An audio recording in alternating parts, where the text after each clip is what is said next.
Welcome to another edition of the Eureka Conservative Podcast. From me and my co-host JJ. He's about to get back on his couch after letting me know how angry he is that I'm up here doing a podcast, mate? Oh, goodness me. He'll sit at my side for a little bit. Oh, here we go. He's going to sit at my feet, is he? Yeah, sit down. That's unusual. He's usually up on his couch. He was just snoozing beautifully on his couch. But usually when I start speaking, he's at my feet first. And then he goes on the couch. But he's done it the other way around today. So I don't mind either way. I probably prefer it here where he's at my feet and I can enjoy it. So welcome to another episode of the Eureka Conservative Podcast. Hopefully it's only me tonight. So last week, for any of you who may have listened in or looked later, me and Ben from Australia Talks, we actually did a 5.5 hour episode. Wasn't intentional. We just talked about everything, all bits of politics overseas here. That was a good chat, but it did go a long time, but it seemed like 30 minutes. We started at, what was it? We started at 8 o'clock and we finished at 1:30 in the morning. That is not happening tonight. I've got a bit of a day on tomorrow, so we'll get through this one and make it a much shorter version. I think we went a bit too long last week. So it was a bit of fun, though, so we enjoyed it. So tonight it's just me catching up with a bit on politics from last week. I haven't been with my live streams until today since last week, so there's been a bit going on. I did have an announcement last week, which I made, but it sort of got overwhelmed by the big 5.5 hour episode. So I'll go through that again tonight. You'll hear a little bit more about that as we go forward. We'll take it on board. So tonight's just going to be spruiking about politics here, politics a little bit over in America. And the way start off with, the way sport has been abducted. Sport's been abducted for political ends. It's quite sad. Sport used to be, for me as a kid growing up, everyone in Australia would get behind. We didn't worry about politics. If an Australian was performing on the world stage, we all just got behind it and we loved it. It didn't matter their immigration status, their ethnicity status, their skin colour. Yvonne Goolagong, for example, one of the most beloved sports people in Australia. Lionel Rose, another one. Both of them Indigenous athletes that became world champions. And every Australian loved them for it. It didn't matter about that. It was the whole goal was Aussies getting on the world stage and beating, being the underdog and overachieving. Winning the World Cup in yachting, Bertrand and the wing keel. Every Australian from Prime Minister down was celebrating that. We had, Australia winning the Ashes in England. How many of us sat up until early in the morning to watch that? So, example, Australia winning the World Cup in rugby. We all sat up when they did that in England. So it doesn't matter what it is. We get behind our sports teams and our sports people. Whether it's individual achievements or team achievements. But this week, the left can't help it. Increasingly over the last 25 years, sports have, the reasoning for this is I think they get an arm twisted behind their back for government funding, for stadiums, all sorts of things, because our sports organisations go cap in hand to government support. And as a condition of that government support, they have got to toe the line with the talking points that they've got to do. So we have our Indigenous round, we have our LGBTQI round, we have all different sorts of acknowledgement of different groups. And to the point, you can't even sledge someone on the field like you used to be able to without getting suspended. We used to be pretty thick-skinned. It took a lot to get us as Australians wound up. And there would be things that would get said on the field. The old rule when I played sport, not that long ago, was what got said on the field stayed on the field. Not anymore. Now, sports people can't wait to dob in a person for racism, for Islamophobia, for homophobia. And it was funny, like the group that actually hurled the most insults back when I played footy down in the country was the Indigenous club. I was in East Gippsland and Swan Reach, who were predominantly Indigenous players. We didn't mind, but they used to sledge us like you wouldn't believe. They had all sorts of skippy names and white this and white that, and we'd give it back too. And we got on after the game. It was get on the field, compete, go hard, whatever your difference is, but then after it, acknowledge each other.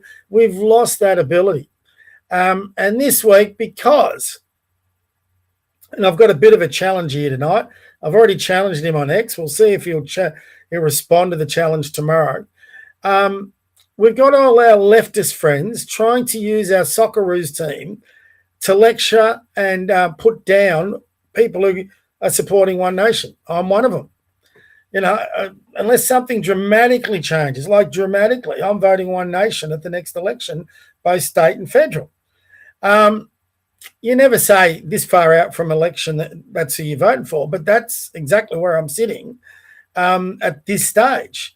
And there would have to be an earthquake for that to change. I just can't see that changing.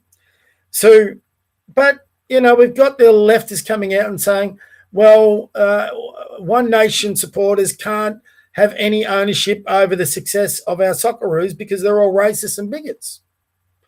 What racists and bigots?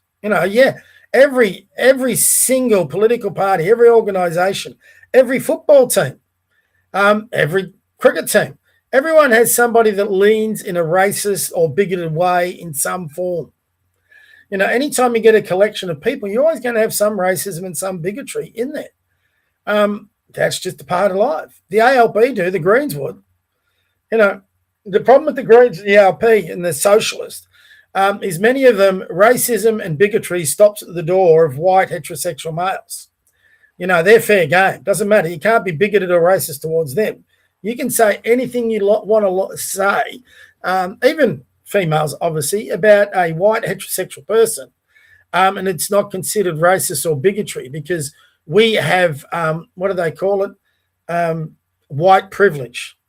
So you can't be that, which is fortunate for these guys because you've only got to look at that poor kid in England who was stabbed to death and arrested by the police as he was dying, Henry Nowak. White kid treated totally different to any other person that the police would have been called out to. The two-tiered policing, which they've got in England, I've got no doubt we've also got it to a degree here. Maybe not as bad as over there, but we've got it here. So just because you're a white heterosexual person who is considering voting for One Nation, you're not allowed to support our Socceroos. And why is that? Is because they have people of an immigrant background, people who are royal refugees to get here, people who don't share the same coloured skin as us. Now, I get it. I've talked and debated against people that have these attitudes. I'm happy to debate anyone, to talk to anyone.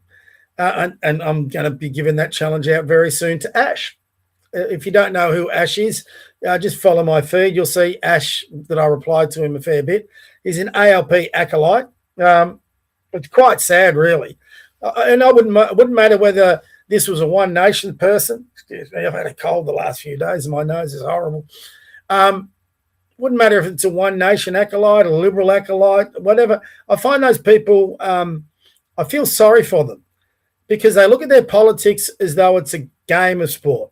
Excuse me. They can't be critical of their own team in politics. I think you need to be critical of every politician. I think you need to be skeptical of every politician. That's the only way you hold their feet to the fire. But when you are, for example, like Ash is you're just red ALP through and through, and everybody else is evil, but ALP is good.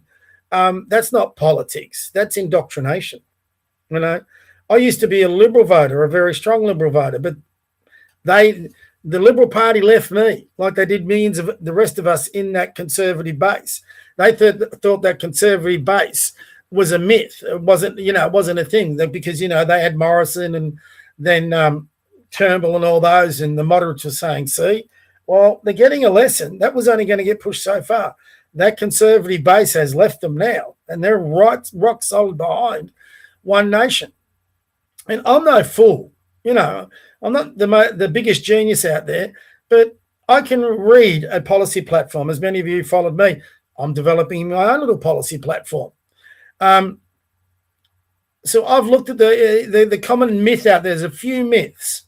One is that One Nation don't have any policies outside immigration. Go to the One Nation website, look at their policy page. They have plenty of policy, and it's policy any conservative can support.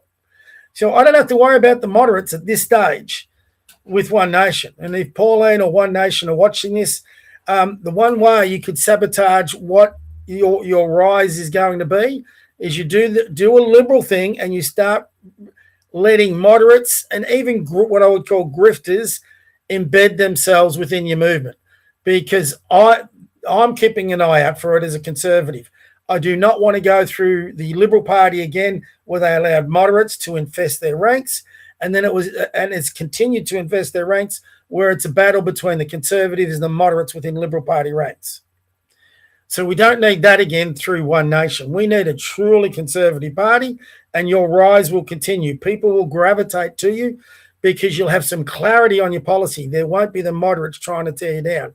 So I was glad today when Pauline said, well, she doesn't really, and she highlighted the moderates within the party in an interview with Ben Fordham. She doesn't really want anybody from the Liberal Party, especially the moderate types. So she's trying to now recruit her own candidates with that conservative bent. A couple of their candidates, if I'm being brutally honest, some of their acceptance speeches have given me cause for concern, but I'll be patient. What other option as a conservative do we have? But I'm definitely going to be remaining sceptical. Ash, he will sell Australia down the river just as long as he can support the ALP. So I feel sorry for those sorts of people. So Ash and others like him, it's not just Ash, have been getting on social media, and my media has been getting flooded with people basically of the left telling me people like me cannot support the Socceroos. I've argued long and hard, and on my policy platform, I've argued for a 10-year freeze on immigration. And it's not because I hate immigrants. I'm actually a supporter of immigration. But immigration has to be done properly. And it can't be overwhelming, and we have to be able to manage it, and we have to have the infrastructure to handle that extra population coming into the country. And we have to make sure that Australians aren't the worse off for it. And finally, we have to make sure they understand what an Australian culture is. And that's not hard to define. A lot of those will not define it. A lot of people are trying to change that through the modern Australia thing. No. In fact, there's a lot of people of immigrant descent, or actually recent immigrant families who have come here for that culture, what they perceive to be that culture. And they're actually One Nation supporters now because they've seen what happens when leftist, socialist, even Marxist government, as the Greens are, would get control of a nation. And we're seeing it now with the ALP here. We're seeing it with Labor in England. Labor in England, for example, have just introduced Albo's social media ban for under 16s, but it's more nefarious. From what initial readings of it, they're going to be requiring, which isn't a requirement at the moment here in Australia, for you to be able to have to prove that you're an adult. So it's through digital ID. Now, there was enough noise made about digital ID here in Australia that it's been put on the back burners for a bit. I've got no doubt they'll have another go at bringing it in. But in England, they're going to be introducing it. So once you go down digital ID, you're going down the big brother pathway in a big way. So our civil liberties will definitely be under threat. And I'm a conservative, but I do respect the work, for example, libertarians do on our civil liberties, and we've got to be very careful we don't lose them going forward. But Ash doesn't care. In Ash's opinion, if I support One Nation, I'm a bigot, I'm a racist. I'd love Ash to come to my work for a week or two and see how many people of immigrant and different descent, different cultures descent, different ethnicity descent I actually work with. I'm a basketball coach. I run my own sports business, and I am 90% of my customers would be of an immigrant background. Just not intentional. It's just in the area that I'm in, there's a large immigrant population. Most of my customer base at the moment is Asian based. I have plenty of Chinese kids, Indonesian kids, got a few Vietnamese kids. I've got a Sri Lankan kid. I've got a few kids from Europe. I've got one German boy. I found out I had a New Zealander in my team. His dad didn't have an accent, but his mother did. So I picked up on that pretty quick. So I've got different kids from all sorts of different heritage and culture in just one team and across my program. So I deal with it every day, every week. So if I'm this raging racist bigot, why would I be having these kids at my training? I'm just coaching them in basketball. That's all I do. And I've been doing that for 40 years. I bet you Ash hasn't done anything like that. Maybe he has. If he has, good on him. But he's got no right to come and tell me simply because I support One Nation policy. And I've looked at their immigration policy. I like it. It's a policy platform that says exactly what I'm saying. Don't overwhelm the country with immigration. Have the infrastructure that we need to accommodate them, and target countries and areas that when they come here, they'll be complementary to our culture, to our nation, and to the areas that we need them in. I've got no issue with that at all. But importantly, preserve opportunities for Australians first and foremost. How is that racist? And look, some of my far right friends, if you want to call them that, I mean, I've had a few far right people that I've talked to, just like I've had a few far left people I talk to.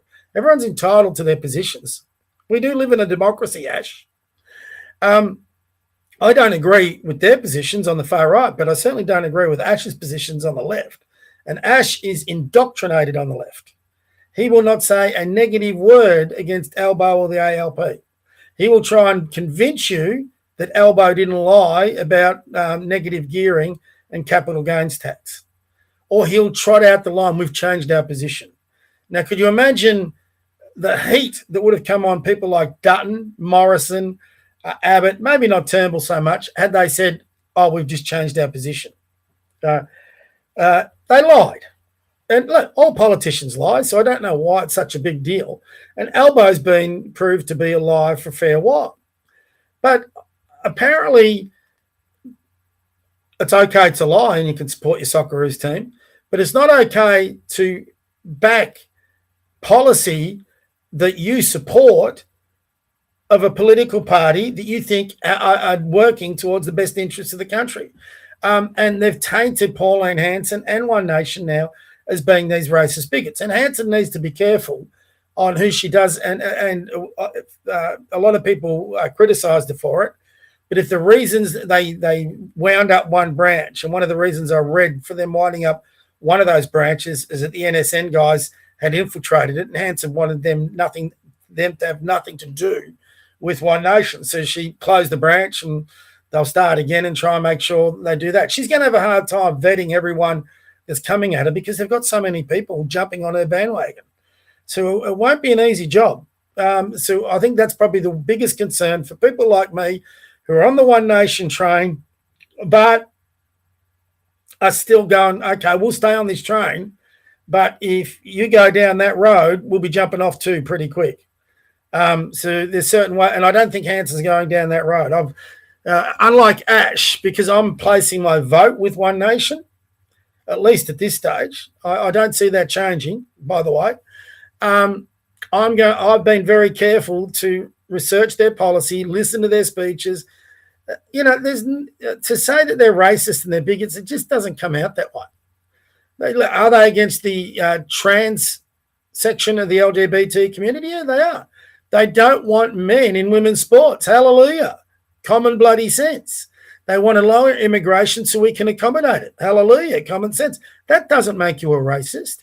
If that makes us a racist, that makes every Japanese or every person who everybody is lauding at the World Cup for cleaning up stadiums, that makes them racist and bigots because they don't allow foreigners to the degree we do in their country. They don't allow foreigners to overwhelm it. I'm pretty sure they don't even allow foreigners, if they're not a born and bred Japanese citizen, to vote. I could be wrong on that. In fact, we'll find out while I'm talking.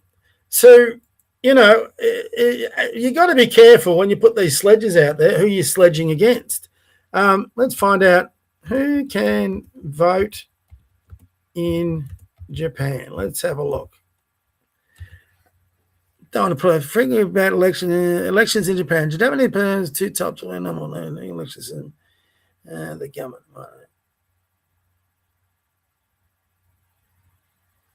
Okay, Cora, here we go. We've got two things. I'll just read it out for you. First, the minimum requirement is you must be a Japanese citizen at least 18 years old. So you've got to be a citizen. In addition, the person must have lived in the area for at least 3 months in order to vote his or own land. Residency is ascertained by notification to the local government office in the area of residence. So when this notification is not properly made, a person cannot vote in the area even if he or she has lived there for more than 3 months. Fair enough. Japanese citizens over the age of 18 are notified they live in some area. So those who have not lived in the area for 3 months are entitled to vote in the area where they lived before. In addition, if a person is a criminal and is sentenced to a term of imprisonment or greater, he or she loses the right to vote for the duration of the sentence. If a person holding public office commits a crime such as bribery, he or she loses the right. In the past, people with adult guardianships due to mention.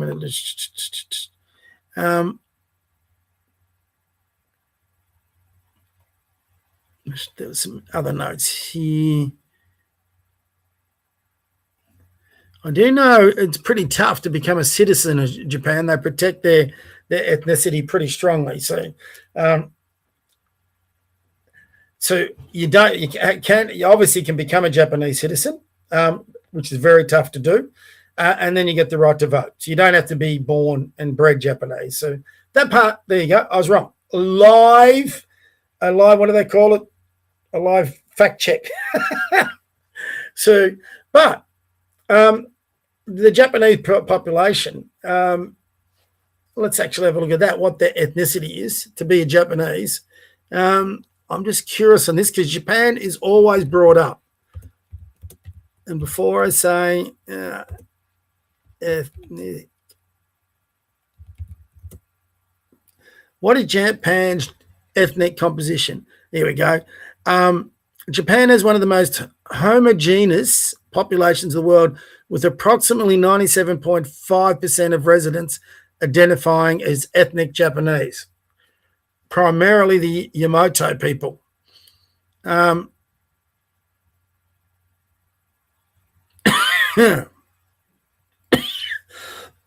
Excuse me. So, yeah, that backs up what I was saying. So to be a Japanese citizen, you pretty much have to be Japanese, right? So, they get to vote. So the same argument that he puts forward to One Nation Australian supporters like myself, and there's a bunch more of us out there, is that we're racist and bigots, and we can't accept, we can't support our country's national team because it contains immigrants and refugees. Well, there's no policy on the One Nation platform that bans immigration, that bans refugee status. There's none. Does it say we should have a reduced amount of immigrations? Yes, but reducing immigration is not banning it. It doesn't say we can't take in refugees. So it's total con. It's total bullshit. And the leftists know, they know this, but like their amazing leader, Elbow the Liar, they will lie and misinform everybody. There's another one from the trade union, but this is coming from the ALP politicians. They're getting increasingly shill and desperate about what's going on. So Sally McManus, the trade union boss at Trades Hall, she came out and she's starting, as are a lot of the front benches in the ALP, are starting to say, they vote, One Nation voted against this, they voted against this, they voted against this, measures to help the battler. They're all for the billionaires. But what they don't tell you when they say that One Nation voted against this, just like the Liberals, the ALP are cunningly smart. Just recently on the capital gains tax and the negative gearing, to get that through, they combine that with other bits of legislation. And they're basically daring, and this is legislation they know will embarrass the Liberal Party, for example, if they vote against it. But the Liberals still with the semblance of a centre-right party and still for small business, which One Nation is for, those sort of centre-right leaning parties will vote against certain measures that are against business. ALP bundles them up into a package, and they basically dare One Nation and the Liberals to vote against it. And in voting against that, they're also voting against measures to help the so-called battlers. And then they can use that in their arguments. Well, they voted against this. They voted against that. They voted against this. What they don't say, they voted against this because it was bundled with other legislation they couldn't support. Had it gone through, with some of these measures, had it gone through a separate legislation in a legislative bill by itself, they could have then supported it. But they're not going to support harsher means. So, for example, maybe on speech or hate speech laws or something like that. So, and look, Pauline copped a bit, I think, wasn't this year, but late last year, where she didn't attend Senate for the hate speech laws. If you listen to her explanation, her and Malcolm Roberts' explanation, it was pretty clear. She goes, the numbers, we were never going to win, so there's no point being in there. And that has some validity to it. If you know, I don't know whether you've sat through a Senate session, but they can go for an awfully long time. If you know before going in there that the numbers are, you just don't have them, and that's going to get voted through, and you've got to listen to these politicians drone on and on about their reasons for and against. And trust me, I've sat through a couple of them. And it goes to the wee hours of the morning sometimes. If you know your being in attendance is pointless and it's going to get voted through anyway, why attend? I don't have an issue with that. You just better be damn well sure that vote's not going to get up. So they play these games in Canberra. So hopefully people don't get sucked into these games, and they use them as talking points, as one-liners. This is some of the talking points they're coming out against with One Nation. So they're going to come out and they're going to have the audacity, well, you can't support any team that has any sort of immigration descendancy in it. You can't support a team if it contains a person of a different colour skin to white, because you're a One Nation voter. So that means you're a bigot. That means you're a racist. No, it doesn't. It means I just want better outcomes for my country, and neither of the major parties is supplying it.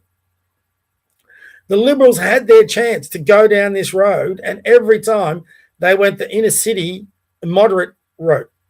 And it was only a matter of time. People had enormous patience with the Liberal Party. Liberal Party supporters like me, we stuck by them. Well, actually, I didn't. But a lot of them stuck by them to re-elect Morrison, to give Dutton a chance. And they got Morrison up in the unwinnable election because they didn't want to go to ALP. There was your two options back then, ALP or LNP. Now there's three. And that's all we needed. That's all we needed to start airing our grievance. So now we know where the Conservative base is. It's rock solid, 30% of the population and growing. So it'll be interesting where all of this ends up. But if you're like me and you're proud of that flag and you're proud of our country's history, you've got every right to be proud of our Socceroos, to support those Socceroos, no matter their background, no matter their skin colour. They're there wearing our colours, playing for this nation. And by the way, our taxpayer dollars funded that team. So we have got every right to support that team and embrace their success or otherwise of how they go in the World Cup, like we have with every other team. But the left want to make it all about their pet, projects, whether it's the LGBT project, the trans project, the Indigenous project, the multicultural project. They're saying this is a glowing example of multiculturalism. Look, multiculturalism is a failure. Now, that doesn't mean I'm against immigration. I just think people should come here, immigrate, and take on Australian values and become Australian. What is so bad about that? If we went to China, we'd need to be, take on board, if they let us in, the Chinese approach, because we live in China. We're governed by Chinese laws. Whether we agree with them or not, that's what you do. Same thing with Japan, same thing with India, same thing with Europe. Wherever you go, if you're going to become a citizen of that country, you should embrace that country's culture, ethnicity, history, everything. So if people come here, they should embrace our culture. Multicultural, by its own definition, divides us into groups. It's multicultural, multiple cultures. There should be one culture, Australian culture. And if you're willing to embrace that from wherever you're from on this globe, take that as the biggest lottery ticket. That's what it used to be, the biggest lottery ticket on the planet. And that was available and should only be available to a certain degree that it doesn't impact on other Australians. It's impacting on other Australians. Tony Burke was on TV today defending their ridiculous amount of refugees coming in. I think it's 427,000. The net migration number might be down at 300,000. It can be a bit different. Whatever it is, if you're like me, for example, and you're a renter, every time you go for a rental application, you're going to feel the impact of immigration, especially if you're in the bigger cities. There will be a queue or a bunch of people inspecting that same place. I went to about 4 places before I got this place, 4 or 5 that I did inspections to. Could have even been more, actually. At every one, and on the worst ones, there was 50 other people just there when you were inspecting that property. And it wasn't your typical Aussie. All right, so immigration has an impact on what we're trying to do, whether it's for employment, whether it's for price rising, whether it's for rentals, property. It has an impact. The strain in our roads, our train system, our infrastructure, and a rising crime. It'll be interesting if we could ever get transparent stats out of the police about the crime statistics in Victoria. I no doubt in my mind that they've been covered up a little bit. But, that doesn't stop us again from embracing our sports teams and our individuals. I hope Gout, for example, in the next thing, the Olympics wins the 100-metre race. That would be an amazing thing for Australia. That would actually give a lot of our Sudanese kids a real good example of how you can come to this country and become a success and give them a role model to become. Like we have a few of the Sudanese boys in our AFL teams. Beautiful. We need to have more of that. We need to be promoting more of that. But instead, what do the left want to do? They want to promote politics. They want to make it divisive. They want to push right versus left, centre left versus centre right, middle, whatever it is. They just want to divide us when it should be getting used to unite us. And I think we're all sick to death of the politicization. I can't say it. Using politics, using sport as a political tool. The politicization, there you go, the politicization of sports. And, even if you're a conservative sports person these days, you really can't speak out much without fear of losing your job. And whether that's as a commentator, whether that's as a footballer, whether that is a cricketer, look at our cricket team. How much has that been politicised over, Pat Cummins with his climate agenda, Usman Khawaja with his Palestinian agenda? It's all been pushed to try and make people feel guilty about their ideology when all they want to do is go to the sport and put all that stuff behind them. That's all sport should be. We can all go to the sport. We can support our favourite teams. We can support our favourite individuals, and we can enjoy our time. So to Ash and his like, up your ass. I will embrace the Socceroos. I will wish them all the best. I'll be on the TV up early, watching on the TV their game against the USA, cheering them on. And I want my Aussie teams to win on the global stage. And I don't want it to be politicised. Can't we just accept their success as young men working together as a team? This is what I do as a sports coach. You've got a group of young men who are citizens of this country, who are wearing a national jersey, who are working. They would be working so hard behind the scenes to achieve the success we've had. There's a few clips I'll give you in a minute. It's interesting, the Australian coach, before the game, he crossed himself. So he's obviously a Christian. Good on him for doing it too. Well, that's his culture. It's amazing how the leftists haven't raised that. you know, and the leftists are very anti-Christian. They say, like Elbow does, another liar he does, how, he's a Catholic and he goes to church and all this, but he's full of shit. If he was a true Catholic, there's no way he would be as pro-choice as what he is, for example. So, we're in an interesting stage. So, right through, we've got the rise of One Nation, which fills me full of hope, but a bit of fear too. And the fear comes, what will the ALP, what will the leftists, what will the political elite do to stop this One Nation juggernaut? So I just hope they've got some good, I'm going to be honest here, I hope they've got some good security around Pauline. Because if we get to a point that she is a legitimate chance of winning government, becoming Prime Minister, don't underestimate the left's hatred to do something stupid. And I hate saying that. But I just, with this means they're raising, I hope they're going to be putting, and with whatever access she has being a political party leader, which she must have, to having security around her. Right now, the talk is in the media and around everybody, even mainstream media, that Pauline could be a future Prime Minister. So she needs the same security as Elbow, as Angus Taylor, as all those, to make sure no nutter like they do in America could do something silly. And don't underestimate what could happen if she keeps rising in the polls.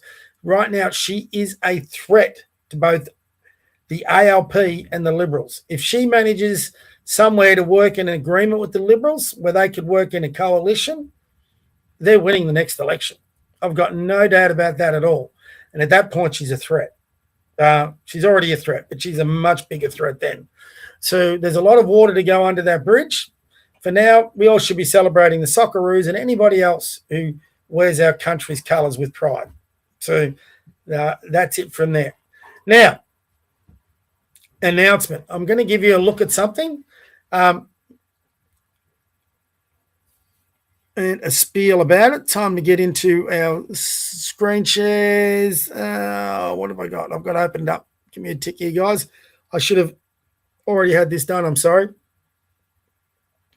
I am currently going through a business project where I'm trying to find investors. Now, I'm not looking for charity before everyone goes here. I'm actually looking people. I've got my own company and I'm looking for people to become investors in the business. Now, I think if you want a change of government, and more importantly, I'll give you an example. I don't care who gets in. So in this next Victorian election, there's a very big chance, and I'll come to that in a minute, that the ALP finally are going to lose. And talk about celebrations. We might be having a big celebration in Melbourne when that happens. We'll finally be free of the Andrews Allen government in this land. I've got to find this. Sorry, guys. I don't know where I put it. Oh, here we go. Yes, that's it. So I open that up. Sorry, my eyesight's not what it was, once what it was. So we are going to have and it does, look, this also concerns me. We've got to get rid of, to push back in a little way, we've got to get rid of this Allen government in Victoria, but across the country, in West Australia, South Australia, in New South Wales, if we want truly our country back. And that's where the rise of One Nation is good. But I think we've all learnt the hard way, or we should have all learnt the hard way, that, sorry guys, I'm trying to do two things here at once. Let's get this up. We should have learnt the hard way. I'll give the spiel first, then I'll get this little meme up, image up, flyer up, whatever you want to call it. We should learn, here's the way politics goes in Australia. In my 62 years, is you usually have a centre-right government in who cleans up the mess. The big mistake that Turnbull and Morrison made, they never cleaned up the mess. They made the mess worse. Before that, you get the ALP in. It would do all the social stuff, social progressive stuff, but they'd always overspend, send us into debt, and the Liberals would come in and clean up the mess, and we'd go through a period while they're just there for the big end of town, which is what the ALP is trying to slag off at One Nation about now. They'd get voted out. The ALP would come in again, do their socially progressive stuff. That means more money, more spend, more bureaucracy. The Liberals would have to come in and clean up. That used to go on a fair bit, right? And we never learn our lesson. And the problem is the ALP never go away. They never go away. You see the socialist alternative. Well, that's an ALP little group. You've got Get Up, another ALP little group. You've got the trade unions, who are solidly ALP. So they're always politicking, indoctrinating, marketing, whatever you want to call it. They're out there pushing their agendas. Conservatives, when they get their government in, they just go back to their businesses and try and get on with life. So the politicking isn't the same. So we don't develop enough young people with the right perspectives, the right values, the right ideology to take this country forward. And this time, you can sense the change coming already, certainly here in Victoria. If Jess Wilson gets in, there's a lot of things Jess Wilson has said that is good. There is a lot of things that, and if the ALP get knocked out, it won't be a One Nation government. There might be some cooperation between the Liberals and One Nation, but I actually think, and I don't think they deserve it, I think the LNP on the back of One Nation preferences will win government. Now, they could stuff it up yet again, but I'm just going forward, and who knows? One Nation could even be in a coalition depending on whatever happens out of those results. But whatever government we end up in, if they're there to clean up the mess that the ALP have left us. So, for example, Jess Wilson is going to, in her first days, remove the treaty, the Indigenous Parliament, the Indigenous Chamber of Parliament. They're going to scrap the treaty. Now, they said they're going to replace it with something, which is a concern. But at least that's getting scrapped. But she also doesn't think our hate speech laws have gone far enough, apparently. So that is a major concern. So we have to have, and the state Liberal Party here is got a lot of fair share of their moderate friends. I don't know who their candidates are going to come back into, but there are Conservatives in there, but they're moderates who are in the same boat. But they should get up unless they really shoot themselves in the foot. But if they get up, we still need to be producing people with conservative thinking, conservative values, conservative ideology. If you want libertarian ideology, there is differences, but I think they align in a lot of areas. But people who are of the centre right, who want to see business thrive, who want this woke DEI bullshit out of our country, who want to see our kids have a better future, who want to see this nation embrace its past, while encouraging people to embrace it as well who come here. We want to get our country back to what it was. Now, if we just go back to our businesses and do nothing, then there's a very big chance that Jess Wilson and a mob, they'll get in, they'll be in for a term, and they might be gone. I do think Jess Wilson is very much a smarter operator than Ted Baillieu. So I think as an operator, as a strategist, she could be quite good politically as a premier. We'll see. But I'm not too sure that makes you a great premier for the people. But again, she's too much of an unknown quantity. We'll find out a lot more about Jess Wilson in the lead up to the election. Whatever it is, it doesn't matter. Whether it's the Liberal Party or One Nation, as we're finding out, they need conservative candidates. We need to get conservative people in their ranks in the Liberal Party and the One Nation Party. So the only way I can see us doing that in Melbourne, in Victoria, and if this works, maybe right across Australia, is by establishing what I could call conservative hubs. So if you like what Charlie Kirk did with TP USA, but we're a different sort of structure to America. So my idea is, in my business plan, I'm a sports business, and our goal through basketball, which is an indoor operation, is part of our business plan is to establish venues across Melbourne to conduct those sports. In those venues, I want to establish conservative hubs, like what TP USA, people with conservative values, conservative things where they can come, meet, talk, discuss issues, hold events, and do so in a way that promotes discussion, debate, and the formation of policy. Now, we've got a few of these things. So you've got the IPA, but the IPA produced Tim Wilson. Tim Wilson is the opposition treasurer. He's a moderate through and through. Doesn't want to work with One Nation.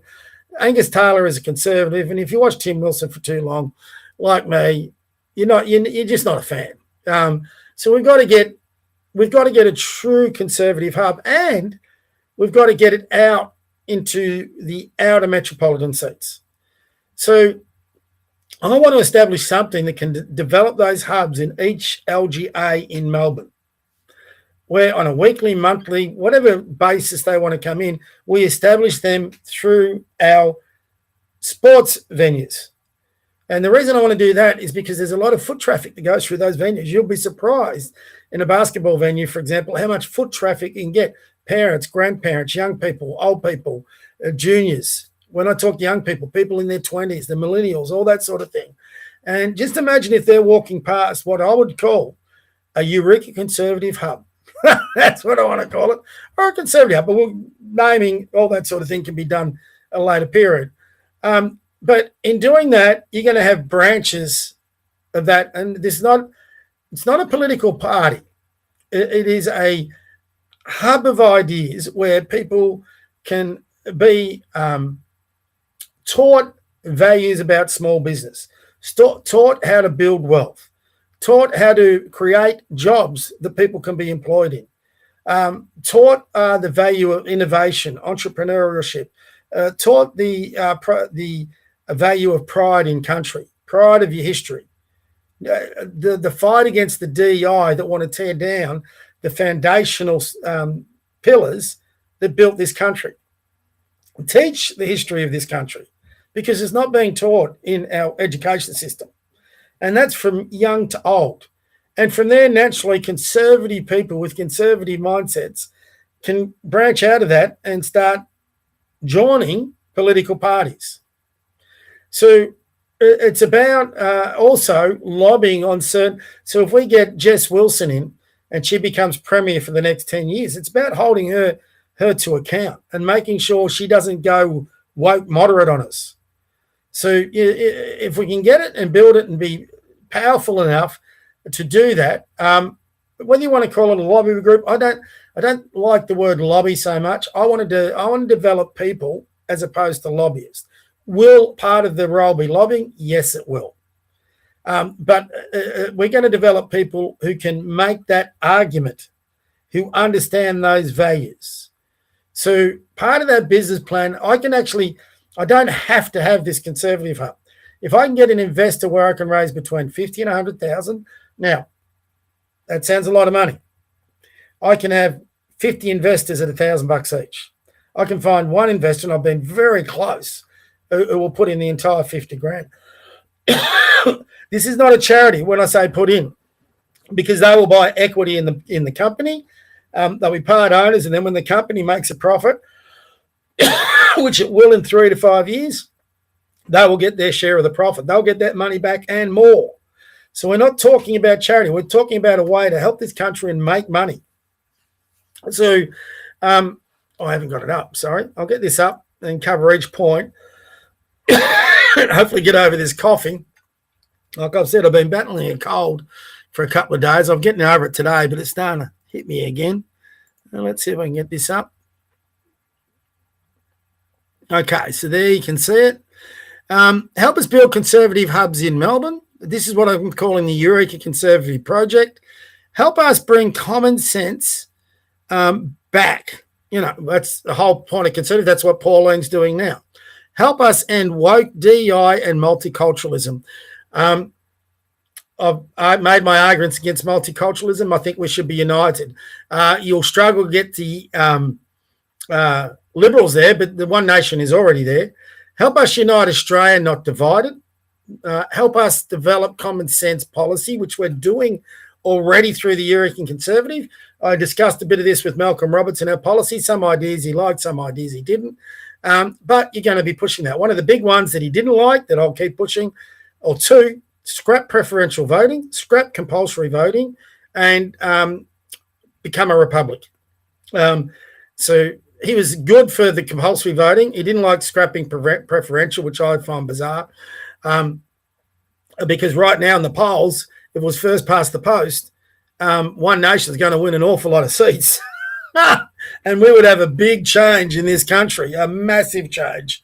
But, they might not win as many seats on preferential. But anyway, so I think One Nation's got to come to terms that they're no longer a minor party that needs to rely on preferential voting to get seats. Help us get government out of our lives. Help us make Australians wealthy in multiple ways. Help us make Australia great again. Make some wealth of your own in doing so. And if you're interested, scan that QR code, which you can do. So that's the, I'm going to hide that. I don't know whether, let me have a look. I don't know whether you can scan that QR code, but I'm going to put this up on, when I share this, I'm going to put this up in my feed in the next few days. So you can always get it off that. Should have put a website address. I'll see if I can get that up for you. So that's our meme on it. That's what we're looking to do. These are just glib points. If you look under my website, which I'll get you up now, and that way you can probably see the website address. Just give me a tick. So we're different to other, what I can say, grifters who ask for donations. We're not asking for donations. We're asking for equity. It's a big difference. It means you have a part ownership of what we're doing. That does get you a say, not the overall say, because any company is structured through their share ownership. And we have 300,001 shares, of which we'll keep 150,001. We're happy to raise anything up to 150,000. That's all we need, which is not a big amount, especially when you consider what One Nation's just raised. But for an investor, that's not a big amount. So I'm just going to share this. Sorry, guys. Bear with me. I should have all this up. Wasn't even thinking. Now what's it saying? Come on. Place. Here we go. See if that comes up. So this is our website, the conservative.com.au. And if you go over, where are we? Politics one, that'll give you our policy platform that we've already got, which gives you a good idea of the conservative policy we're putting through. And here under events is the Eureka Conservative Project. And that will take you through to a landing page. Yeah, here we go. And that has all our detail there, including business plans. And for example, community engagement, hosting local forums, building our online presence, which we're obviously doing through these podcasts and live streams, collaborating with individuals, community businesses and organisations. We actually have a publication called the Community Forum where we deal with local businesses all the time by sharing. It's not political at all, but we just share their stories. We're up to about 1,000 businesses that we've covered so far in eastern and southeastern Melbourne, partnering with local institutions. Could be private schools. You're probably not getting many money in public schools. Community groups, sports clubs to ensure our initiatives reach people of all ages. Policy, like we say, advocacy. And I think this is the most important thing, inspiring leadership. So hopefully through these hubs, we will get people who eventually they might be 20, 30, 40, and we can prepare them with the ideology and work with similar-minded political parties for what potentially could be a political career. They could be a business person who's just sick of what has been going on in the country and particularly with their business who want to make change. Well, they could be just a person with a love of country. But ordinary, everyday Australians, and give them the knowledge, the information, the values they need to put a conservative voice into our parliaments. And, like we say here, join us in this movement to restore hope, rebuild trust and create a stronger, more united Australia. It sounds political, and it is to a degree, but we don't want to be forming a political party. We want to be forming hubs that create decent politicians that we can trust to go into politics. They can choose whatever political party they want to go into. Who knows, one day maybe it could form a political party, but that's not our goal and not something we're interested in, especially at this stage. We are interested more in the junior sports part of our business, but If we want our kids to have a better future, we've got to take an interest in the politics of it as well. So the production and publishing of the Eureka Podcast, I do that. Visiting local businesses, shop in one place at a time, done that. Here, this is what will generate the revenues, because these generate significant revenue, is a basketball programs across Melbourne to get our youth into sport and surround them with positive messages. We don't want our kids being surrounded with all the woke DI. We want to surround them with great messages about the history of this country, the values of this country. For example, in our venues, there'll be one flag, not two. In our venues, there'll be boy and girl sports, and that's it. Nothing else. If you're a biological male, you are not playing in biological female sports, that's for sure. The production and publishing of like I said, we've done that. The continued operation of the website, which we're doing, the hosting of events across Melbourne, which will naturally happen as we establish venues. Now, this is going to take, it's not an easy project to do. It will take probably between 3 to 5 years before it starts to realise a profit. And establish our own first venue. So if you click on here, for example, that'll take you to even a more detailed landing page, and people actually can become on here. So here we go. That's what we're trying to do so this is the basketball side, what we're trying to achieve. You can see we've got 2 business plans. Right now we're working through Stonington LGA with venues. Once we fill our venues through that, we'll then have the revenue base to establish our own venue and other LGAs. So there's 2 business plans. That's our other part of our business that I was telling you about, the Community Forum online newspaper. We just cover especially small business, but businesses locally to help them survive. Then we got the website and this podcast, which we're already doing, and eventually there'll be live events across Melbourne. We tried one, didn't really get the support we did, but once we establish our own venues, we'll go stronger from there. So these are the share offers we're putting out there, and we wanted to make it available for everyone. So, from $100 to $250, whatever you can put in there. We are looking for this one, $1,000, and if we're lucky, we get people who can put in even more, and anything above. So, we want to be ambitious with it, but there are people out there that are powerful people, and I've encountered a few of them that are capable of putting in a lot more that we've been approaching. So even if you can't afford to put anything in, which I totally underget, be honest, I can't afford to put, for example, Pauline Hanson's Fire the Lie campaign. I couldn't put into that. I am struggling at the moment. Hold on, I've got to stop sharing. Stop sharing.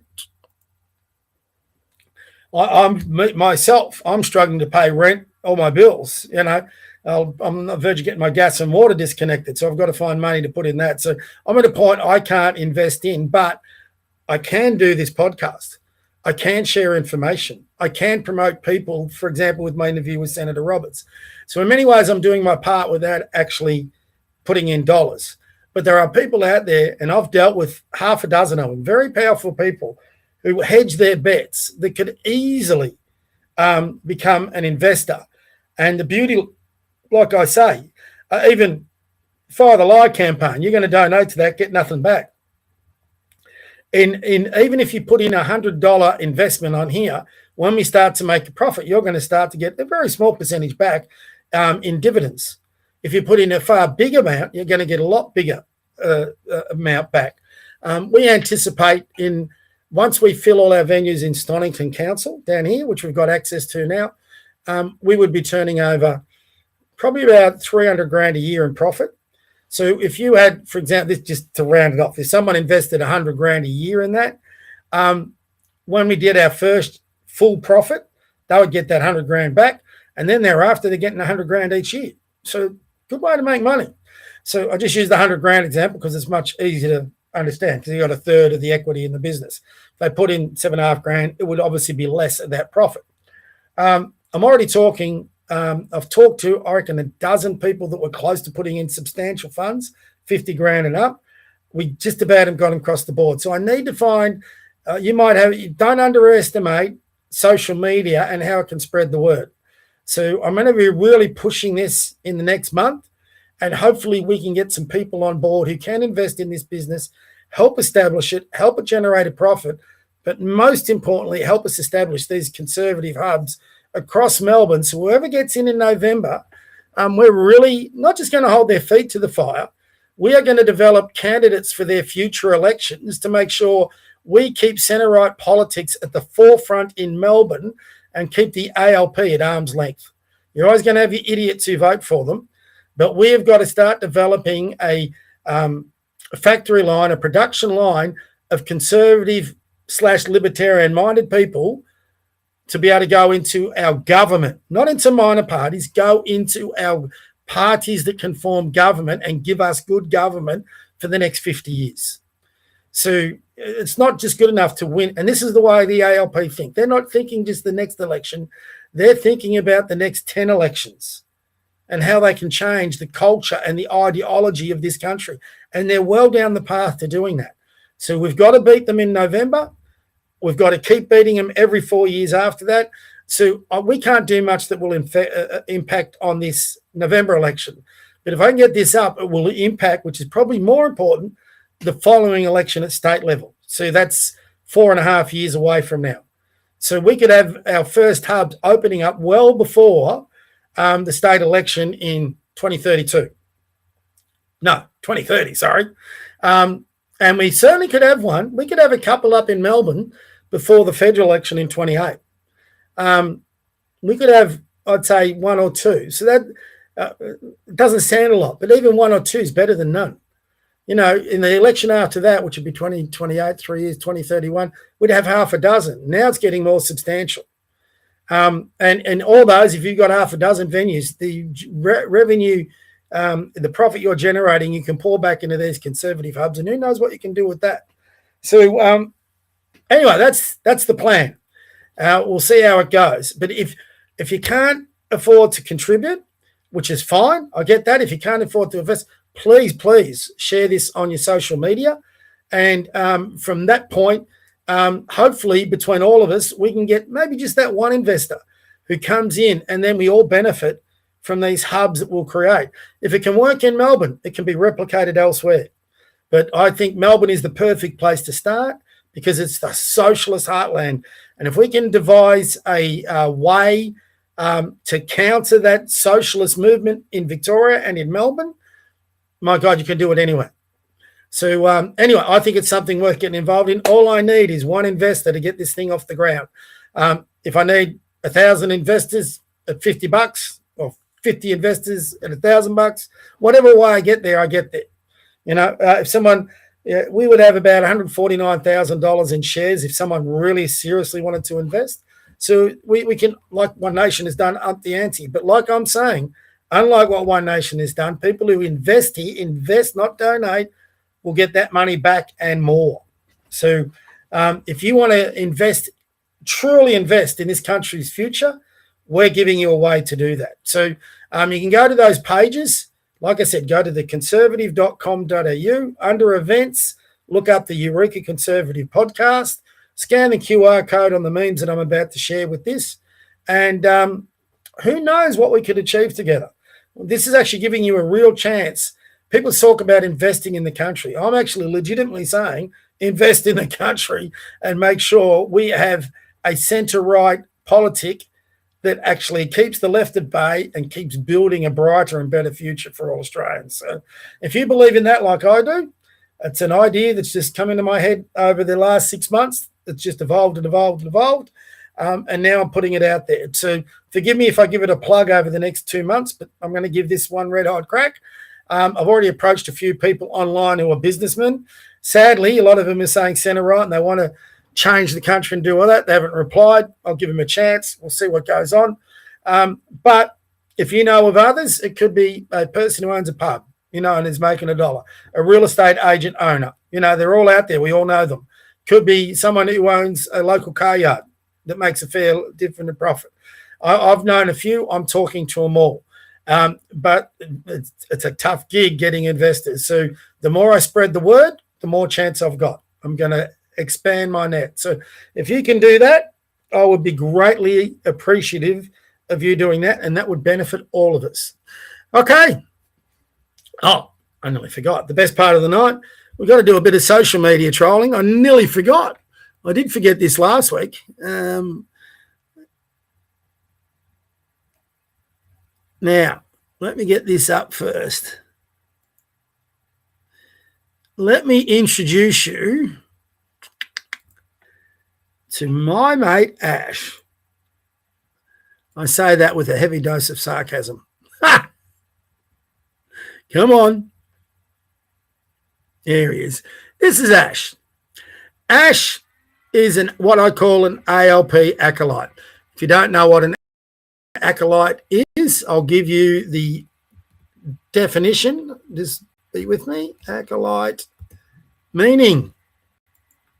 I'll read it out for you. An acolyte is an assistant or a devoted follower. The term commonly refers to an attendant who helps a member of the clergy in religious services, or a dedicated supporter who blindly follows a prominent leader. That's Ash on the second one. So outside of the church, the word described a devoted follower, assistant, or a right-hand person who attends to a leader, for example, a political CEO or whatever. Ash definitely qualifies under that. So Ash here, he's having a go at Big Chocky. This is what Ash does. It's interesting with Ash. You can see he's in his backyard, out the back, or he sends messages from his car. I've got a funny feeling if he's married, the missus doesn't want to hear about it. But what he does do, so he's edited clips here about Big Chocky. I'll give you a quick listen. I won't let you hear the lot. Old mate Chock is a walking, talking, right-wing... Old mate Chock is a walking, talking, right-wing contradiction. Let's get into it. The lefties don't understand the difference between this individual and this individual. So let's educate them today, ladies and gentlemen. I've seen a lot of messaging going around saying you can't support the Socceroos if you want to change the immigration, and if you support One Nation, you can't support the Socceroos. Well, let's just boil down the basics here. They're making these two people exactly the same thing due to their skin color. We're saying there is a big difference between these two people because of their actions. Chock is... Now, this is where Ash is a bit of a coward, right? Ash, the ALP acolyte, he won't face off on people to discuss these matters. Instead, he edits Chock's legitimate argument, and then he puts his own bit. Let's listen to what he's got to say. Saying that now. Prior to the Socceroos, any dark-skinned immigrant, no matter their background, would be despised by the far right. Now, by the far right, but Big Chock's not far right. You know, this is where they try and get One Nation into the far right grouping. They're not far right. Read through their policy platforms. This is what the ALP is trying to taint Pauline Hanson and One Nation as. They're going back 30 years to a comment about Asian immigration, which, by the way, she was right. All she said then, she wasn't against Asian immigration. She said it was going to overwhelm us. Well, guess what? It's overwhelming us. She was right, which Ash will never, ever admit. So I'm doing a bit of an Ash here by editing, but I'll get to where I'm different from Ash later on. But so he's just trying to taint. So he's saying Big Chocky, who's dark-skinned himself, is a racist. Someone who's been here for a year, someone who's a criminal, and someone who's not. You're saying that now. What the centre... One Nation has said that all along. Progressive normies out there. Centre progressive normies. He means when he says centre progressive, that's centre left, not centre. So that means they're left. And when you put progressive, let's just be honest, that means far left. They're pointing out that you guys do only see skin colour. How does Chocky only see skin colour? He's a dark man. Ash stretches it. It's like his hero elbow. He's changed his position. So it's all right for, even if Chocky hasn't changed his position here. He's been arguing this a bit for a while. But even if he had, why is it okay for Elbow to change his position, but no one else to change theirs? Not that anyone else has changed their position. So Ash has already got himself tied up in knots. And are desperate now to separate yourself from that type of worldview due to last night's amazing win by the Socceroos, because it shows the right wing how ridiculous and out of touch you are. Now that's nonsense. that they embrace their diversity and multiculturalism to try and make opponents look racist. All that people say, and the One Nation document says it, we want manageable immigration and we want people to embrace our culture. We want one culture. We want an Australian culture. We don't want a multicultural society.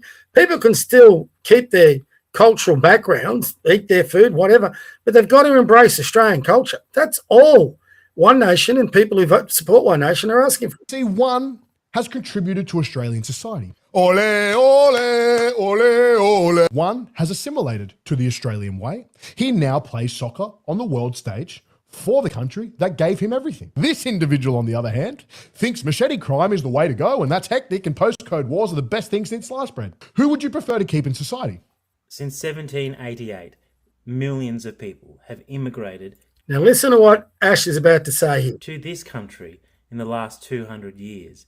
And the right wing have this one image of one image of one person. One person. One image of one person. I don't know where Ash lives, but I've got a sneaking suspicion it's not in Melbourne. There's been far more images of one person committing crimes in Melbourne. They are all over the place. Don't know where Ash is living. If he's living in Melbourne, he must be bunkered up in his backyard or his car, because you don't have to go too far to see those images. And there's multiple images out there. Where was Ash where that young boy was murdered by immigrants himself, a young boy of immigrant background? Who does he think is firebombing all these cigarette shops? They are overseas immigrant gangs that are doing that. So there's been a host of crimes being, yes, they get committed by Australians too, but they're Australians. They're ours. But there's immigrants bringing in the violence from their countries that are coming here. And one of both the Liberals and One Nation's policies is to identify areas immigrants will come on that will not bring these violent backgrounds into the country. Ash seems to think it's one citizen, one act and one person. He is just glaringly demonstrating his ignorance of the problem. Cherry pick to try and persuade people that immigrants are bad. We don't say all immigrants are bad, Ash. All right? We say criminal immigrants are bad, illegal immigrants are bad, and people that won't adapt our culture are bad. Again, they try these broad strokes to try and paint One Nation supporters and voters as racist. All immigrants are bad. And I assure you, without wearing a Socceroos jersey, they would see any black man here for 5 minutes, here for 50 years, as someone they want to deport. Wrong. I'm a One Nation supporter. Probably going to, definitely 97% across the line going to be a One Nation voter. And as I said at the start of this program, Ash is welcome any day to come with me to my work and see what immigrant families of people or families of immigrant backgrounds I deal with. One Nation supporters aren't that people he's trying to promote. This is typical ALP, divide and conquer. One reason Ash will never get in a debate with another person from an opposition perspective. That is the fact. He says that's a fact. That's not a fact. That's a lie. Just like Albo. Personally, A, not B. B. And look at Chalky. Is he white? He sees it. He can go home. Bye-bye. I'm back on the plane. So to the lefties out there that are saying that I can't support the Socceroos because you think I'm racist, you are actually sounding more brain damage because you've just made these two people the same. Ain't that some shit? Great point. What's Ash saying? Ain't that some psychological projection? No, it's actually a valid point, Ash. You idiot. On a grand scale. Now, I know the lefties are going to love this take, but make sure this one goes far and wide just to rub it in their faces because we can differentiate between these two individuals. Although we don't want waves and waves of people continuing to come because unfortunately the portion that don't want to assimilate become bigger and bigger with the more people that come in. Quite simple, right? What is simple is a bit of research. Immigration is down 47% since... Immigration is down 47% from one of its highest numbers we ever recorded, which was 500,000. So it's still a ridiculously high amount. Ash quite cleverly keeps going down. It's 47%, and this is post-COVID, not pre-COVID, right? So he talks about cherry picking. Ash is cherry picking his own numbers. It's the peak of 2022. See how he only used 22. What was going on between 2020 and 2022? A little thing called COVID where we shut down our borders. And assimilation and crime. It is also primitive to think that... See, primitive. He calls One Nation voters primitive simply because they have a different view. Crime only comes from immigrants. I don't think Chock ever said that once. He said immigrants who come here and commit crimes should be deported. Common sense, absolutely. Immigrants who come here properly, embrace our country, don't commit crime, build business, they're more than welcome. White people don't commit crime, no. Crime is... Where did Chock say white people don't commit crime? See how he's weaving this in? He's a deceptive little bastard, this one. Never existed in this country. Only brown people commit crime. No one's ever said that. What a self-loathing. It doesn't mean that we hate everyone that does come. Now, that's going to mind-boggle a few of the lefties today. No, the mind doesn't boggle. They never had a mind to begin with. Well, it boggles with the right-wing's take about assimilation. It's always been the case, isn't it? The Irish, the mix, they never assimilated. The Irish never assimilated. They built this bloody country, you idiot. The Greeks, the Italians, they're not assimilated. The Greeks and Italians assimilated. They love Aussie football. They've built businesses. They're Christians. Absolutely. They were natural assimilation. Assimilating. The Vietnamese, they're not assimilating. Yes, they are. And so on and so forth. It's primitive, dark age. He's not talking about the Vietnamese, the Italians, the Greeks.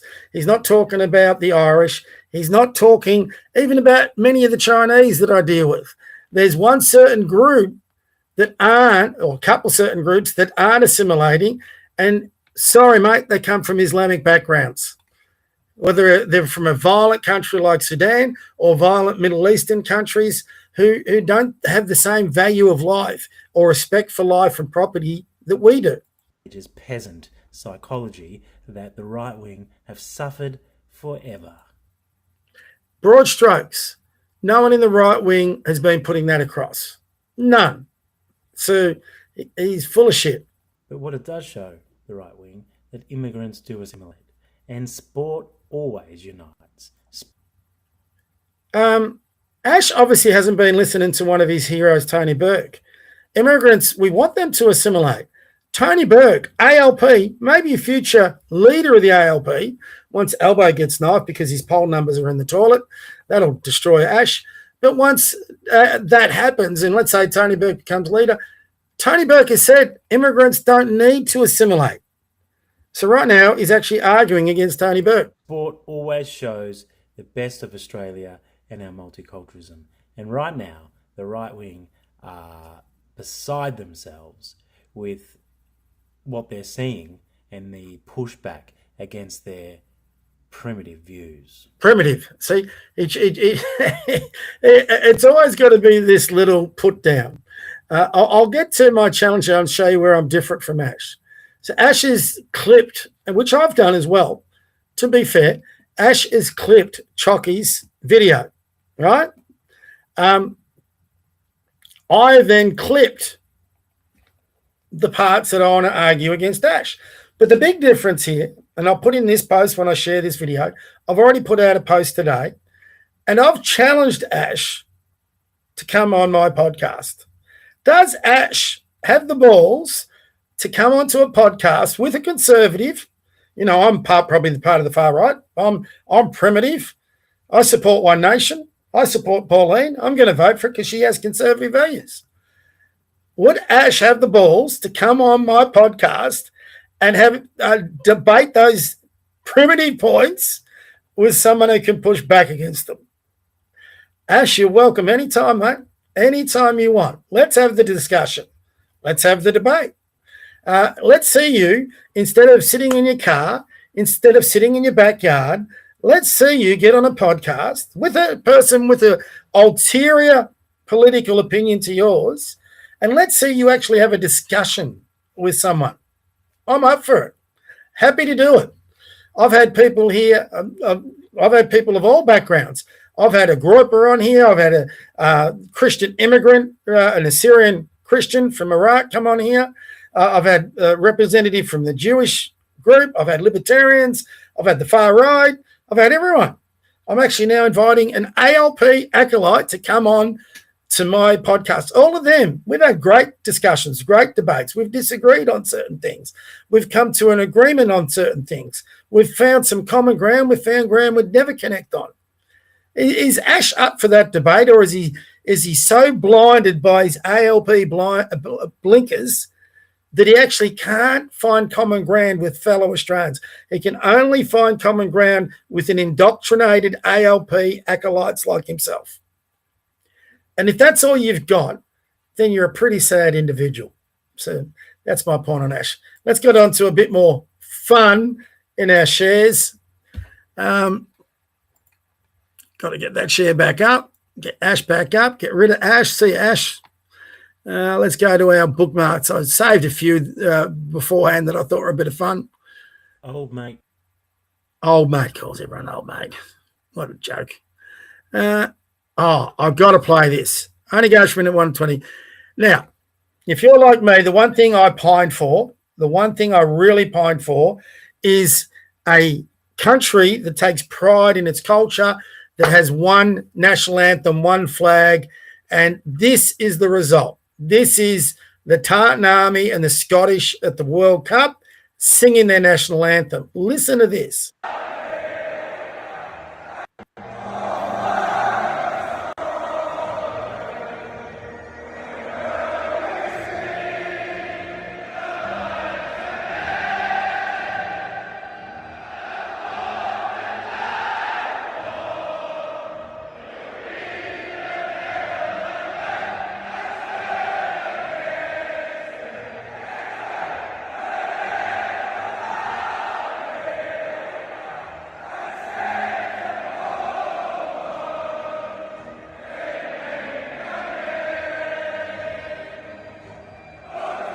The women are hot as well.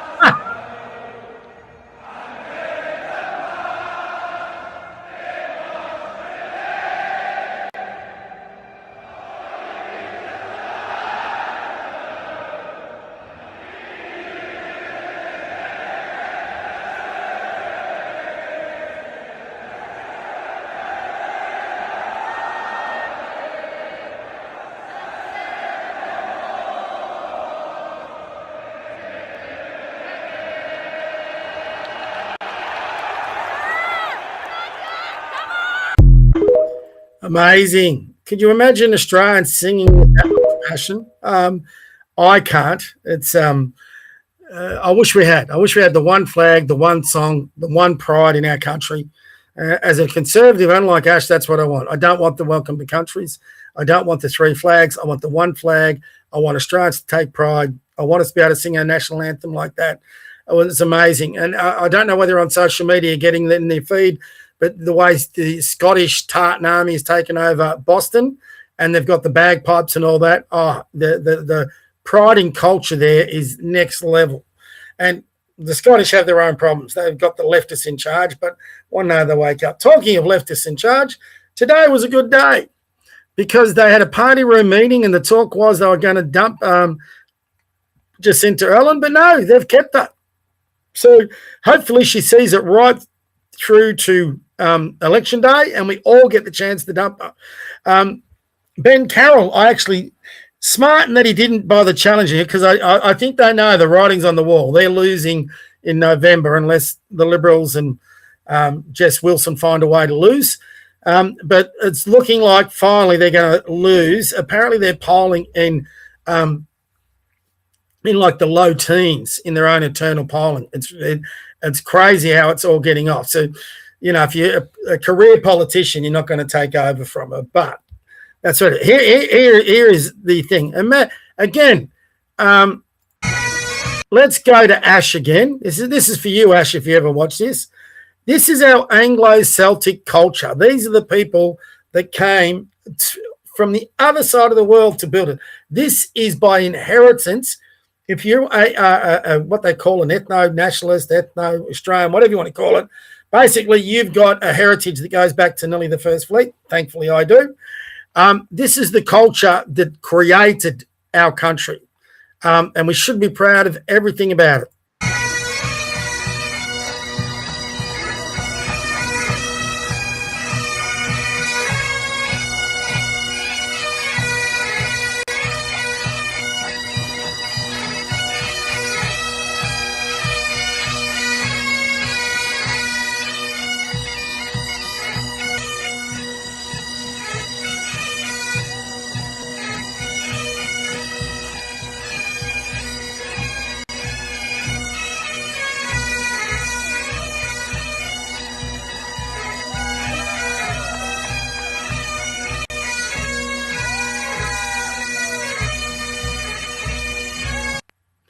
Isn't that again brilliant?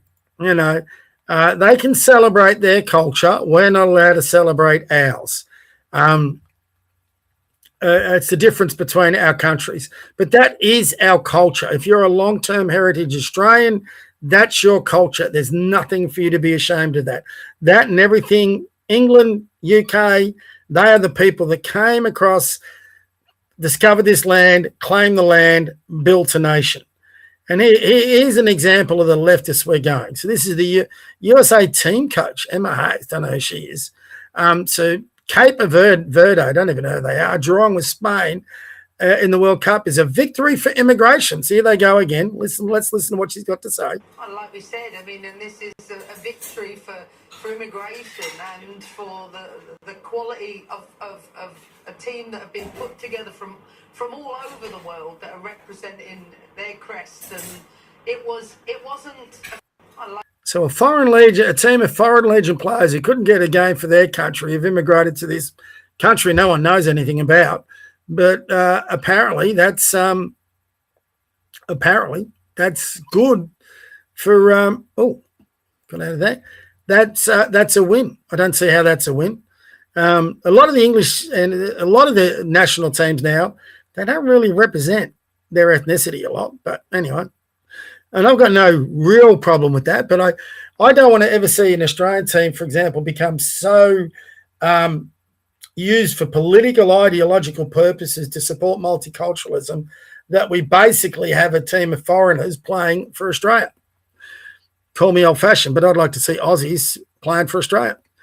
And he's the leftist politics. Forgive the language. This is what they're trying to paint One Nation supporters and the right, centre-right actually has.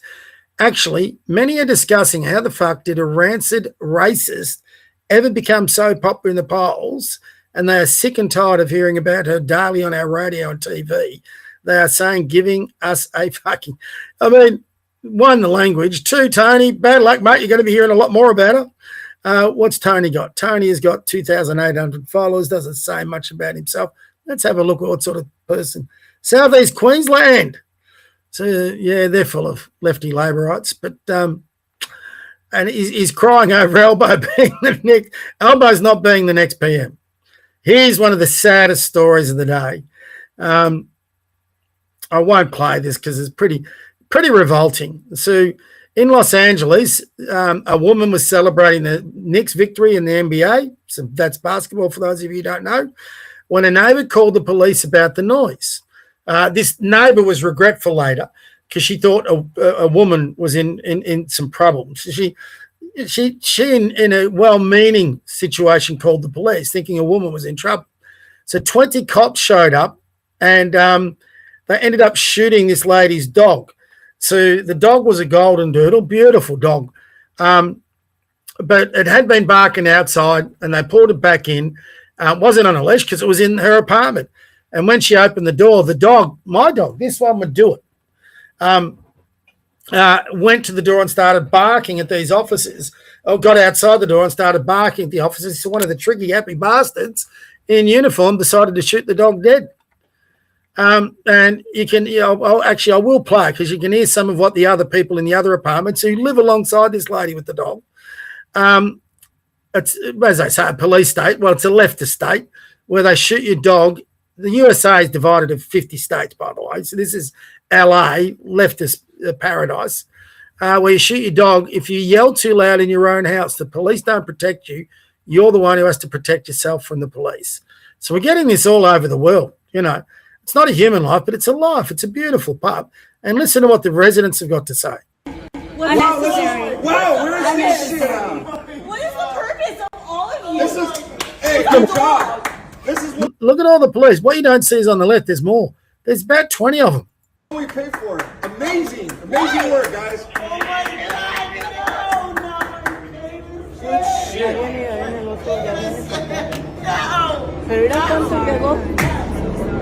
Oh my God. Seriously? What the We're fuck? This is fucking Are you pathetic. serious? When there's fucking drug dealers, people stabbing each other outside for a fucking bar. This is absolutely crazy. is absolutely crazy. We didn't do anything. Oh my God, Jameson, no! Imagine that. I can't get over that a bit. It doesn't matter what you think was going on. And if a dog comes at you, you got to be surely they can make that police training. Dogs are going to bark and they're going to protect their owners. If you're coming in there with a gun drawn, of course the dog's going to bark. Mine will go nuts. So according to the LA police, they're going to shoot my dog to death for protecting me. And as that resident pointed out down their front doors, they're in an apartment building here. There'd be drug dealers on the street. They'd be armed to the teeth. They'd be killing other humans, doing nothing about it in LA. And yet 20 of them can turn up after one of their colleagues shot a dog to death for no reason. I mean, that dog there is dressed in a New York Knicks T-shirt. You can see in a few of the police officers' faces that they are pretty shocked. But my God, where's their training? It is disgraceful. Now, final bit of fun. You always got to end up with a bit of fun. We've got a leftist here full of Botox in her lips, and she, like Ash, is lecturing anyone on the right for telling us we can't support the Socceroos. It's actually wild watching all the Pauline Hanson freaks, because you are freaks. You're a freak if you support Pauline Hanson. This is a woman calling us a freak who puts Botox in her lips. I mean, seriously, this person has to put Botox in her lips to, in her mind, make herself look attractive to other people or to herself in the mirror. I mean, she does need to have a look in the mirror when she wants to see a freak, because just look at your lips, darling. One Nation, you're a freak, you're a racist, and there's no other way. You're a freak, you're a racist. To put it.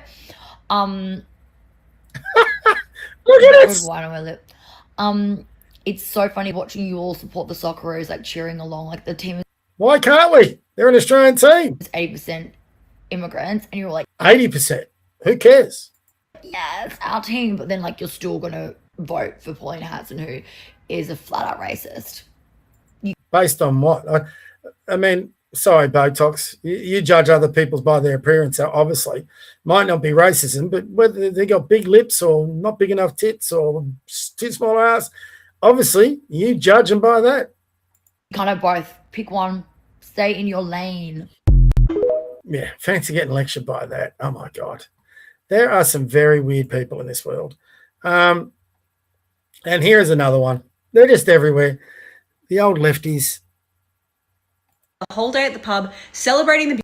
We need to stop talking about the fuel shortage and start talking about the critical thinking shortage happening in Australia right now, because the same people that spent the whole day at the pub celebrating the beauty of Australia, celebrating the World Cup win off the back of a goal scored by a refugee in a team so deep rooted in multicultural values will then go home tonight and with their full chest tell you that they are voting for fucking Pauline Hanson. Absolutely. You are a clown. You are a. No, the clown is you, because you don't understand their policy page. You haven't looked past it. Probably haven't read it. And all what you're talking there is absolute bullshit. Fool. You are an idiot, my friends. We're the idiots, but she doesn't read policy. So that's right, Lavender. Won't go into that much further, but that's the sort of nonsense we are dealing. It's kind of funny. It is extremely funny to see all the ALP mob in meltdowns. They're in meltdowns. They're in meltdowns about Pauline. We're 2 years out, just under 2 years out from a federal election, but they're full on meltdown mode. You know, she's for the billionaire. She's not for the battler. She's a racist. She's this, she's that. You can't support the Socceroos, you bunch of stupid, prehistoric idiots. You know, you racist bigots. So all the sledges are coming out now. Anyway, we're, us conservatives, us on the centre right, us One Nation supporters, we're going to have 2 years of this. And Pauline, please don't muck it up, because this could be the most fun 2 years. This is Trump 2016 all over again. We have, except we're going to see the tears of the leftists. If they're like this now, imagine them on election night if they've got Pauline Hanson, the Prime Minister-elect, on a victory speech. That is going to be one of the best nights we've ever had. And I'm hoping there's going to be a victory party, because I want to be part of it. So anyway, that'll do for me for tonight. I've lost my boy. He's down on the floor. So God bless you. God bless your kids. God bless your grandkids. God bless your pets. There he goes. From me and JJ, God bless this country. Let's get it back again. We'll support whoever the bloody hell we want to support when they're wearing our national colours, by the way. It's all used on the leftists. And Ash, I repeat my challenge. If you've got any balls and you actually want to have a discussion, a debate with a person of an opposing political viewpoint, if you don't want to argue with an edited clip, please get in contact. Let's get it on the podcast. We should get a few views. A big bit of fun, Ash. You want a bit of fun? Are you Aussie enough for that? I am. So we'll see what Ash has got to say. Let's see him come online and tell me to my face that I'm a racist, that I'm a bigot, that I'm primitive. Let's see if we can get to the bottom of that. Let's see if Ash can justify some of those lies with a bit of pushback. We will see. I think the chances of it happening are pretty low. I hope Ash surprises me. And I will actually gain a bit of respect for Ash because I actually have asked people of the centre-right to come on and they have yet to do so. So anybody from the left, Greens, whoever, even a Greenie, Marine Fuckwell, Socialist Alliance, those idiots, they want to come on. Let's have a discussion. Happy to do so. I'm not holding my breath. We'll see. Anyway, good night, everyone. Hope you had a good time. We'll see you next week.